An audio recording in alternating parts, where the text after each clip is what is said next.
네, 안녕하세요. 터니린 코리아입니다. 지금부터 한국방송통신대학교 학생을 위한 논문 유사도 검사 솔루션 터니린의 이용 교육을 진행해 보도록 하겠습니다. 저는 진행을 맡은 터니린 코리아의 김미경이라고 합니다. 터니린이 좀 익숙하게 느껴지시는 분들도 계실 것이고 그렇지 않으신 분들도 계실 텐데, 네, 터니린, 뭘 제출하다라는 뜻을 가지고 있는데요. 이걸 제공하는 회사의 이름이기도 하고 지금 방송통신대학교에서 이용 중이신 솔루션의 이름이기도 합니다. 둘 다 터니린이라고 생각을 해주시면 되겠고요. 많은 분들이 이제 편의상 표절 검사라는 말을 많이 쓰십니다. 그런데 표절 검사라는 그러한 말이 가진 접근은 어떤 기계적인 부분을 돌려서 이게 표절이다 아니다를 판단해 준다라는 뜻이죠. 그건 이제 사실 굉장히 위험한 접근이라고 볼 수가 있습니다. 네, 뮤트 좀 부탁드리고요. 네, 표절이 이전과 달리 많은 방향으로 진화하고 있기 때문에 요즘에는 비전형적인 표절도 많고요. 그래서 단순히 기계적으로 돌려서 이게 표절이다 아니다라는 단정적인 접근을 하는 것은 매우 위험한 발상입니다. 그래서 터니린에서는 이 표절을 효과적으로 예방하기 위한 유사도를 제공을 드리는 거예요. 유사도라는 것은 저희가 갖고 있는 이 데이터베이스가 있는데 그것과 비교를 해서 어느 부분이 어느 정도 유사한지를 이렇게 보여드리는 부분이 되겠습니다. 그리고 그것이 가진 출처 정보는 어떻게 되는지를 확인하실 수도 있습니다. 제가 데이터베이스를 얘기를 드렸는데요. 이 데이터는 굉장히 중요합니다. 왜냐하면 유사도 검사를 하는 목적이 결국은 이러한 표절 부분에 있어서 문제가 없게끔 이렇게 하시는 부분이잖아요. 그러면 유사도 검사를 하는 것도 그러한 예방 차원일 텐데 이 쓰시는 글과 관련이 있는 것들과 비교를 하셔야 믿을 만한 결과가 나오지, 쓰시는 글은 학문적인 글인데 그것과 전혀 관계없는 글들만 가득한 그런 데이터와 비교해서는 믿을 만한 결과가 나오지 않을 겁니다. 이런 점에서 터니린이 좀 가진 큰 장점이 있는데요. 논문을 쓰시든 과제를 하시든 이 저널들 많이 참고하시잖아요. 학술 저널들. 이런 학술 저널들은 보시는데도 학교에서 유료로 구독을 하셔야 되는 만큼 이런 것들이 이제 비교 데이터로 삼아지는 경우는 거의 없다고 보시면 됩니다. 그런데 전 세계적으로 유일하게 터니린에만 이런 학술 저널 자료가 비교 데이터로 포함이 되어져 있어요. 그게 가능한 이유는 이것 때문입니다. 선생님들께서 논문 쓰셔서 어딘가에 투고를 하시면 그 투고를 하신 논문들이 아무래도 이제 검증을 받아야 하는데 제일 첫 번째 검증 단계가 유사도 검증입니다. 저널들도 이 본인들이 출판하는 그러한 논문들의 문제가 없어야 되기 때문에 가장 먼저 하는 그러한 검증이 유사도 검증이 됩니다. 이때 이용을 하는 것이 터니린이 제공을 하는 그러한 것이고, 그에 대한 반대급부로서 이 터니린에만 유일하게 이러한 학술 저널 자료가 데이터로 포함되어져 있습니다. 그러니까 이러한 관련성 높은 자료와의 비교를 통해서 나온 결과를 보시고 직접 수정하는 그런 척도로 삼으실 수 있다는 것이 가장 큰 장점이 되겠고요. 네, 터니는 또한 이 글로벌 서비스이기 때문에 한 가지 언어에 대해서만 되는 것이 아닙니다.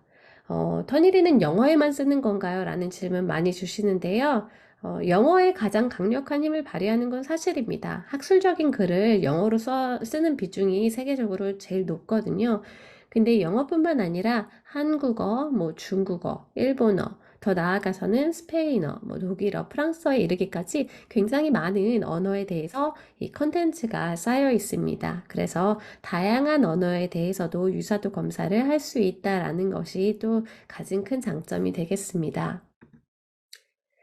그리고 올해 저희가 런칭한 이 새로운 기능이 있어서 이 부분을 안내 드리고자 하는데요.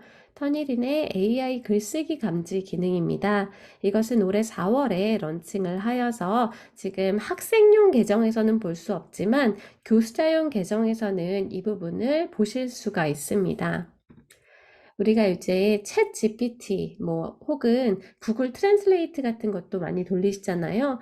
그래서 이렇게 직접 쓰는 글이 아니라 이 컴퓨터의 도움을 받아서 받는 이런 AI 글쓰기 부분이 화두로 많이 떠오르고 있는데, 그러한 것이 표절이다 아니다 라고 단정적으로 접근하기에 앞서서 일단 필요한 것은 이런 것들을 감지할 수 있는 기능이어야 되겠죠. 이런 것들이 써졌을 때 이것은 사람이 쓴 것이 아니라 AI가 쓴 글이다 라고 감지할 수 있는 상황에서 어느 정도로 이런 부분들을 활용해야 하는지에 대한 교육적인 논의가 필요한 부분이 되겠습니다. 이러한 부분에서 저희 터니리는 이 부분을 현재 서비스 런칭하였고요. 교수자 계정에서 보실 수가 있습니다. 이 말은 만약에 터니린을 수업에서 활용하시는 교수님이 계시다면 교수님께서 이제 터니린을 통해서 과제를 내라고 하셨으면 교수님은 그 부분을 AI가 쓴 글을 만약에 포함하고 있다면 아실 수 있다는 거죠. 그 부분을 학생분들도 아셔야 할 것 같아서 안내를 드리고요. 전체 그 텍스트 중에서 몇 퍼센트 정도가 AI에 의한 글쓰기인지를 보여주는 그런 방식입니다. AI라는 버튼이 하나 보일 거고요. 그래서 제가 챗 GPT를 통해서 어떤 글을 하나 돌려보고 그것을 복사 붙여넣기 해서 했더니 이제 100%가 나오는 것을 볼 수가 있습니다. 네, 이러한 부분들이 지금 가능한 서비스고요. 현재로서는 영어로 된 글에 한해서 이제 서비스하고 있지만 점차적으로 한국어를 포함해서 다양한 언어에 대해서 서비스를 넓혀 나갈 예정입니다. 그러면 이제 본격적으로 이용하는 방법에 대해서 안내를 드려보도록 하겠습니다. 잠시 채팅창 보도록 하겠습니다. 네. 먼저 그 이용을 위해서는 앞서 제가 강조드렸던 바와 같이 도서관에 로그인하신 상태에서 확인하셔야 되는 정보가 있습니다. 바로 클래스 정보 확인이라고 되어 있는 이 버튼을 눌러보시는 건데요. 저희 사이트는 그냥 터니린.com에 들어오셔서 이 가입을 하시면 바로 사용을 하실 수 있는데, 이 가입을 하실 때에 꼭 넣으셔야 되는 정보 두 가지가 클래스 아이디와 등록키입니다. 이건 그리고 개인이 득할 수 있는 게 아니라 이 방송통신대학교 학생으로서 거기에 로그인을 하시게 되면 학교에서 구독한 바에 따라서 그 정보가 여기 주어지는 거예요. 그래서 이 부분을 먼저 확인을 하시고 그 다음에 저희 사이트에 와 주시면 되겠습니다. 네, 제가 앞서 공유는 드렸지만 다시 한번 링크를 보내드리겠습니다. 네, 그래서 여기 로그인 하셔서 클래스 정보 확인을 눌러서 확인해 주시고요. 그거를 확인하신 상태에서 저희 사이트로 와 주시면 됩니다. 그냥 검색창에 터니린이라고 치셔도 되고요. 이 역시도 그냥 편하게 복사 붙여넣기 하실 수 있게끔 제가 아예 여기다가 드리도록 하겠습니다. 네, 터니린.com 이렇게 들어가면 영어 사이트가 나오고요. 상단에 언어 변경하는 거 한국어로 하시면 이렇게 한국어 사이트 나옵니다. 이 상태에서 이 회원가입이라는 부분이 보이실 텐데 회원가입 누르시고 이제 학생 계정을 만드는 것이기 때문에 학생 부분 클릭하신 다음에 제일 먼저 기재하셔야 되는 정보가 클래스 아이디, 그 다음 등록키입니다. 차례로 기입을 해주시면 되겠습니다. 그 다음에 기입하셔야 되는 정보들은 이 이름과 성, 그리고 이메일 주소가 되겠습니다. 이메일 주소는 가급적이면 학교 메일을 써주시고요. 학교 메일이 없으시다면 개인 메일로 가입하는 것도 가능합니다. 이렇게 차례로 해주시고 패스워드를 2번 입력을 해주시고요. 보안용 질문은 거기 부분을 클릭을 해보시면 여러 개의 질문이 나올 텐데 그 중에 하나를 선택해서 그에 대한 답변을 여기다가 적어 주시길 바랍니다. 다음 사용자 동의 부분이 이제 나와 있고 밑에 로봇이 아닙니다 라고 되어 있는 부분이 있을 텐데 여기를 클릭하면 이렇게 V자로 체크가 됩니다. 그래서 체크된 상태에서 동의합니다 프로파일 작성 버튼을 누르면 가입이 끝나게 됩니다. 접속하시는 브라우저에 따라서 이 로봇이 아닙니다를 클릭하셨을 때에 구글에 자동 가입 방지 어떤 퀴즈가 나올 수가 있습니다. 거기서 만약에 어떤 이미지가 팝업이 되면서 뭐 자동차를 다 골라라 아니면 신호등을 다 골라라 라는 부분이 나온다면 거기에 나오는 그 지시사항에 따라서 진행을 해주시면 되고요. 네, 마지막으로 동의합니다. 프로파일 작성을 누르면 회원 가입이 끝납니다. 회원 가입을 다 하신 후에는 저희 사이트에 로그인을 하셔서 자유롭게 서비스를 이용을 하시면 되는데요. 앞서 말씀드린 저희 사이트에 보시면 회원 가입 옆에 로그인 버튼이 있습니다. 로그인 버튼을 누르고 지금 방송통신대학교에서 구독 중인 서비스 터니린의 로그인 버튼을 누릅니다. 그 다음 이제 가입하셨을 때 넣으셨던 이메일 주소, 그 다음 그 비밀번호 차례로 기입을 하신 다음에 들어가시면 됩니다. 본 사이트를 이용을 하실 때에는 가급적이면 이제 크롬이라는 브라우저를 이용을 해주시고요. 인터넷 접속할 때 브라우저 이용하시잖아요. 그 중에 이제 무지개 색깔 모양으로 되어 있는 크롬 브라우저 이용하시면 제일 최적화되어 있고요. 그 외의 브라우저도 가급적 이제 최신의 브라우저를 이용을 해주실 것을 권장드립니다. 그리고 이제 문서를 올리실 때에 다양한 형태의 이제 문서들이 있을 텐데 다양한 것을 올려볼 수 있는데 그 중에서 가장 최적화되어 있는 것은 이제 워드 파일이랑 아도be PDF 파일입니다. 그래서 만약에 그 외의 파일들을 올리시다가 시간이 너무 오래 걸린다라든지 좀 문제가 있는 것 같을 때에 그럴 때에만 이 워드나 아도be PDF로 다시 저장하기 해서 변환해서 올려보시면 문제가 바로 해결이 될 겁니다. 그 부분은 참고로 알아두시면 될 것 같고요. 로그인을 하시게 되면 이렇게 파란색 글씨로 한국방송통신대학교라는 부분이 보이실 겁니다. 그 클래스명은 그때그때 좀 다를 수도 있어요. 그 부분이 만약에 새로 갱신된다면 다를 수도 있는데 이렇게 로그인 하실 때 들어간 부분을 클릭해 주시면 되고 어차피 도서관 사이트에서 득하신 클래스 아이디와 그 등록키를 넣고 가입한 것이기 때문에 가장 최신의 살아있는 그 공간으로 이동이 되실 겁니다. 그래서 그 부분을 클릭을 하고 들어가시면 됩니다. 클릭을 하시게 되면 파란색으로 이렇게 제출 버튼이 여러 개 보이실 거예요. 파란색에 여러 개의 제출 버튼이 있는데 이 버튼을 다 이용해야 하느냐? 다 이용하셔야 되는 건 아닙니다. 그 중에 하나를 이용을 하시면 되는 건데요. 근데 이제 글을 쓰시다 보면 아무래도 수정을 여러 번 하시게 되잖아요. 그리고 수정을 할 때 또 유사도는 어떻게 변했는지 그에 대해서 검사를 하고자 하시는 것이 대부분이기 때문에 제출 버튼이 여러 개 있는 이유는 검사 기회를 여러 번 드리기 위함입니다. 하나의 버튼당 하루에 4번까지 연속적으로 검사를 하실 수 있습니다. 4번 연속적으로 검사를 진행을 다 하셨다면 그 다음 버튼을 이용해서 또 검사를 하시면 되고 그것도 다 이용하셨다면 그 다음으로 넘어가시면 됩니다.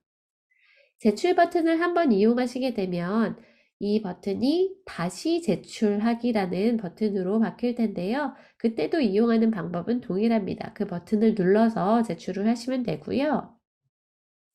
다시 제출하기를 눌러서 검사하는 경우에는 기존에 검사했던 것이 이제 덮어 써지는 방식으로 된다는 점을 기억을 해주시면 되겠습니다.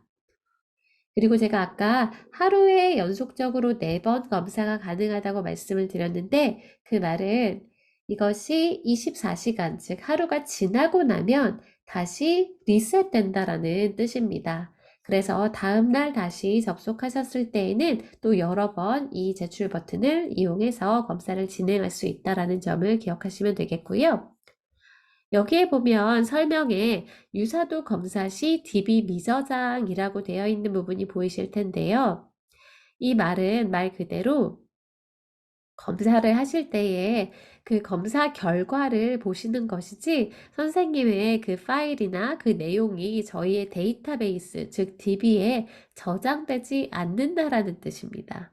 그러니까 10번을 검사하시든 100번을 검사하시든지와 상관없이 이것은 저장되지 않게 되어 있기 때문에 이것 때문에 나중에 유사도가 높게 나온다든지 그러한 일은 발생하지 않음을 말씀을 드립니다. DB 미저장이라는 것은 그러한 의미입니다.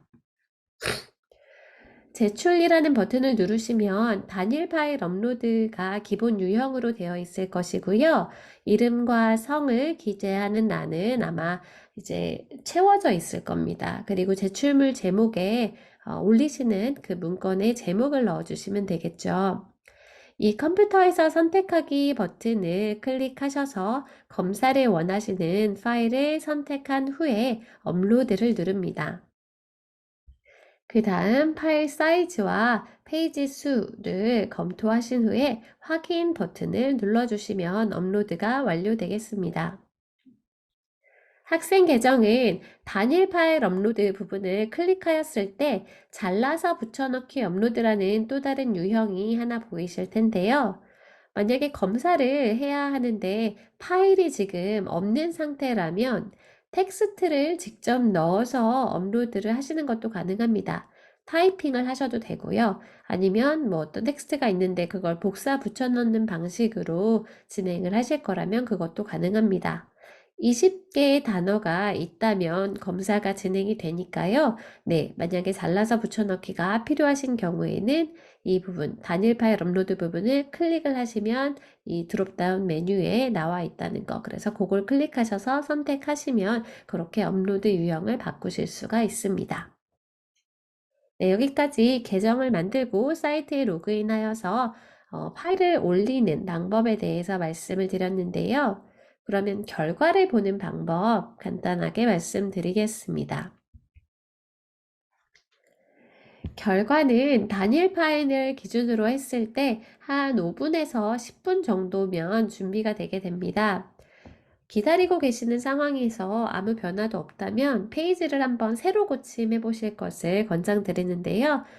이 키보드 상단에 F5번을 누르시거나 이제 그 주소창을 한번 긁어서 엔터 치시면 페이지가 새로 고침되죠. 그 상태로 이제 새로 고침을 해보시면 제목 옆에 유사성이라는 부분에 퍼센테이지가 나와 있을 겁니다. 이거가 이제 유사도 결과가 되겠습니다. 그 퍼센테이지에 나와 있는 숫자를 클릭을 하면 새 창이 팝업이 되는데요. 새 창이 팝업되면 이런 식으로 보여지게 될 것입니다. 한쪽에는 올린 것에 이제 본문이 나와 있을 것이고요. 여러 가지 색깔로 이렇게 색깔 표시가 되어져 있을 겁니다. 그리고 보시면 조그맣게 숫자도 적혀 있을 겁니다.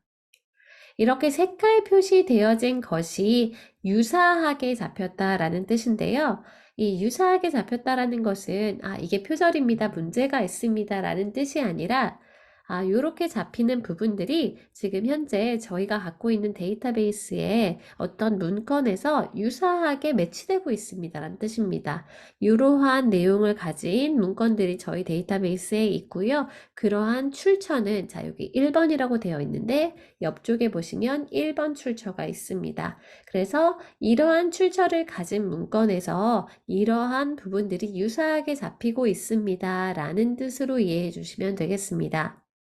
그러면 여기에는 당연하게도 표절적으로는 문제가 없지만 여러 논문이나 문건에서 언급된 것들이 자연스럽게 잡힐 수 있겠죠.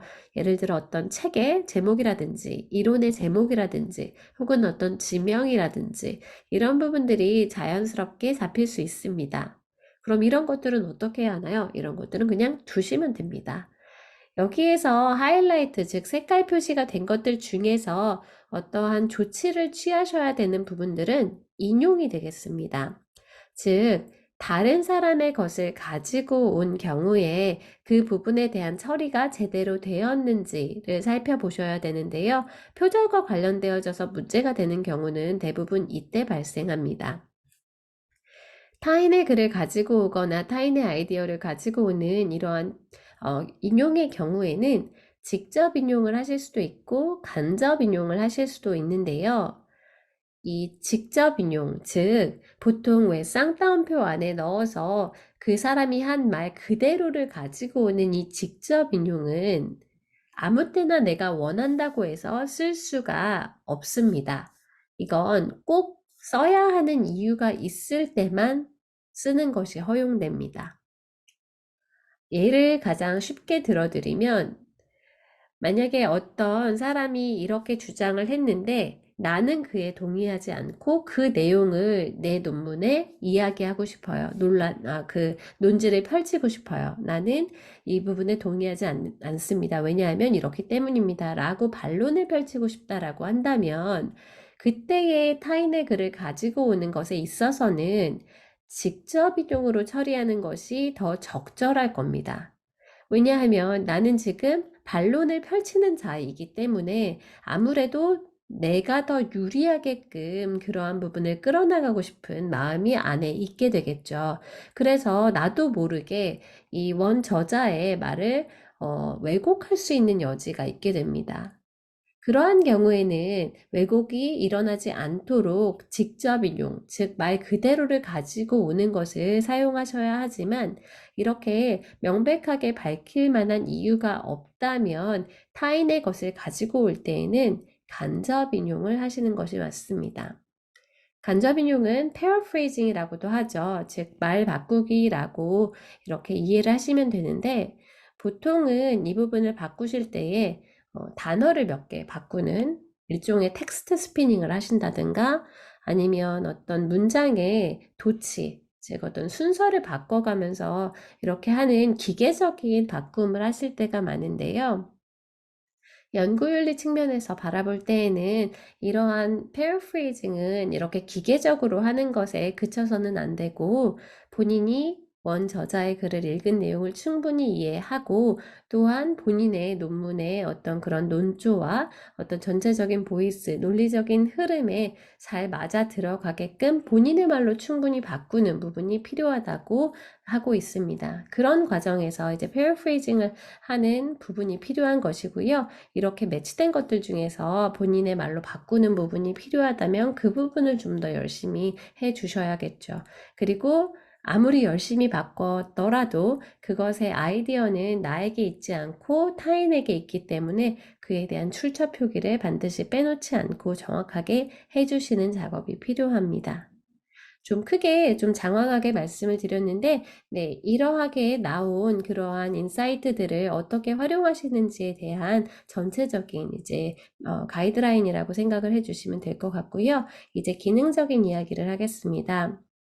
앞서 말씀드린 바와 같이 이제 색깔 표시가 되어 있고 이렇게 숫자 표시가 된 부분이 옆쪽에 있는 출처와 매치가 된다고 말씀을 드렸는데요. 1번이 제일 높은 퍼센테이지로 잡히고 있고 아래로 내려갈수록 더 낮은 퍼센테이지를 보여주는 것을 볼 수 있습니다.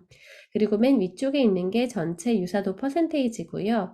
이것은 28%가 나왔다면 전체 모수가 100단어인 것 중에서 28개의 단어가 유사하게 매치되고 있다는 뜻으로 이해하시면 됩니다. 이 유사도 버튼을 보시게 되면 그 밑에 이 그래프 모양의 버튼도 있는데요. 이 버튼을 눌렀을 때에도 출처 정보를 볼 수 있습니다. 다만 다른 점은 제일 첫 번째 보여줬던 것과 달리 이것에서는 상세 출처 뷰를 볼 수가 있다는 것인데요. 제일 먼저 보여지는 화면에서는 이렇게 하이라이트, 즉 색깔 표시된 것에 여러 개의 출처가 있더라도 그 중에 가장 대표적인 출처 하나만 꼽아서 보여드리게 됩니다. 그 부분이 이제 가독성이 더 높기 때문입니다. 그러나 원하실 때에는 이렇게 모든 출처들을 다 확인하실 수 있게끔 두 번째 버튼을 눌러서 상세 출처 뷰를 확인하실 수가 있습니다. 그리고 그 중에 오픈 액세스 소스가 있다면 가운데 있는 책 모양의 아이콘을 누르시는 경우 이렇게 전체 풀 텍스트, 그 원문의 풀 텍스트를 보실 수 있고 그 중에 어떻게 유사하게 잡혔는지를 볼 수가 있습니다. 이 상태에서 원래대로 돌아가기를 원할 때에는 네, 숫자 버튼을 눌러서 다시 원래대로 복구하시면 되겠습니다.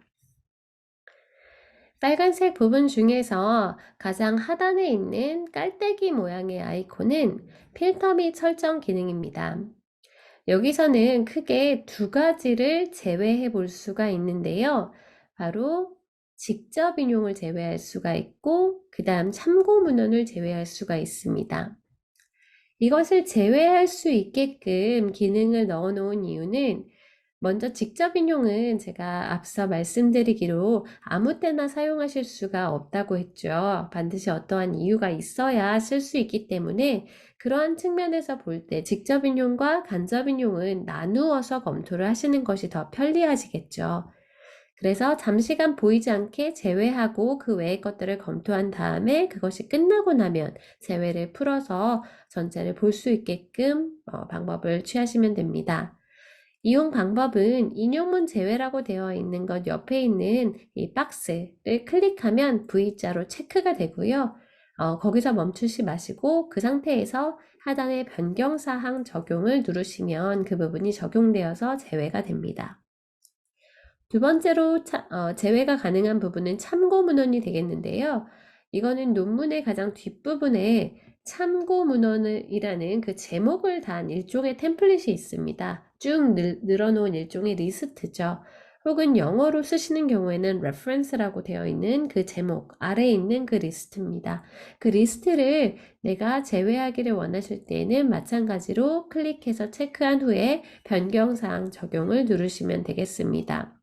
이 부분을 다시 복구하기를 원하실 때에는 체크하셨던 것을 클릭하시면 체크가 풀리는데, 그 상태에서 변경사항 적용을 누르시면 되겠습니다.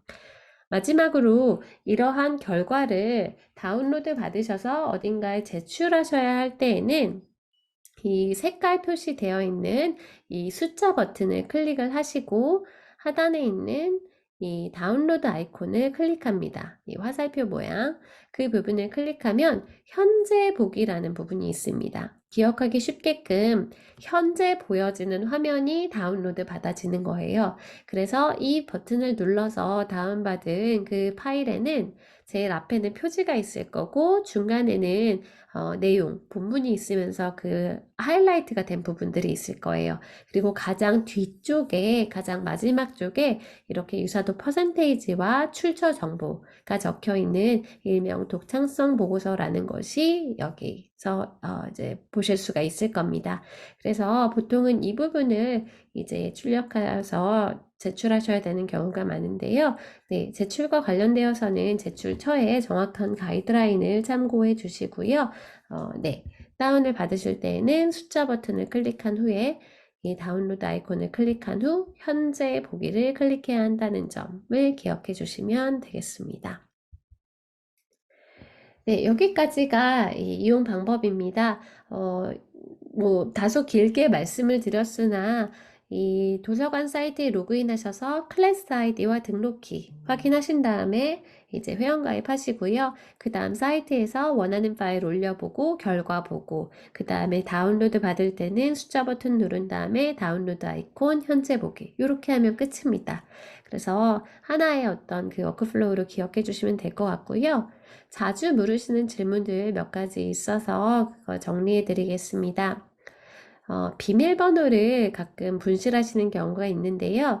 이때는 똑같이 로그인 버튼 누르시면 여기 패스워드 잊으셨습니까? 라는 부분이 있습니다. 여기를 클릭하십시오. 클릭해 주시고요. 가입 시 넣으셨던 이메일 주소와 성, 본인의 이름, 성입니다. 그 부분을 이제 기입한 후에 다음을 누릅니다. 그 조합이 맞다면 다음을 눌렀을 때에 보안용 질문에 답변을 하게끔 되어 있을 텐데요. 혹시 답변 기억나지 않으신다면 답변을 잊어버리셨습니까? 라고 되어 있는 부분 클릭하시면 처음에 이제 가입하셨던 메일 주소로 비밀번호 재설정할 수 있는 이메일이 하나 갈 겁니다. 그거 통해서 그 재설정을 해주시면 되겠고요.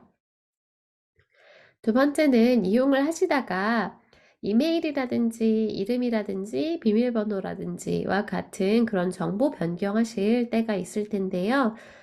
이것은 어디에서 가능하냐면 로그인 하셨을 때에 맨 위쪽에 보시면 까만색 버튼들이 있습니다.